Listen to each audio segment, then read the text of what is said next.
আজকে রাতে ডিনারের জন্য বানাবো এই টেস্টি ধাবা স্টাইল এগ তড়কা।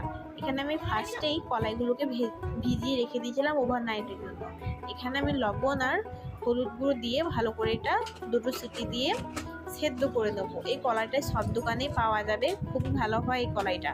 এই কলাইটার মধ্যেও থাকে তড়কা মশলা, কসুরি মেথিও থাকে। এরপর আমি কড়াইটাকে ভালো করে গরম করে সর্ষে তেলের উপর একটু বাটার দেওয়ার পর এই আদা রসুন কুচি করে রেখেছিলাম সেগুলোকে হালকা ভেজে নেওয়ার পর আমি দিয়ে দেবো পেঁয়াজ কুচি। পেঁয়াজ কুচিটা আবার একটু ভাজা করে নেওয়ার পর দিয়ে দেবো লঙ্কা কুচি আর টমেটো। লঙ্কা কুচি টমেটো দেওয়ার পর ভালো করে ভেজে নেব। এরপর গুঁড়ো মশলা অ্যাড করার পালা। একটু দিয়ে দেবো জিরের গুঁড়ো, ধনের গুঁড়ো, হলুদ গুঁড়ো, স্বাদ অনুযায়ী লবণ, আর একটু কালারের জন্য দিয়ে দেবো রেড কাশ্মীরি লঙ্কা গুঁড়ো। তারপর মশলাটাকে আরো ভালো করে কষিয়ে নেব।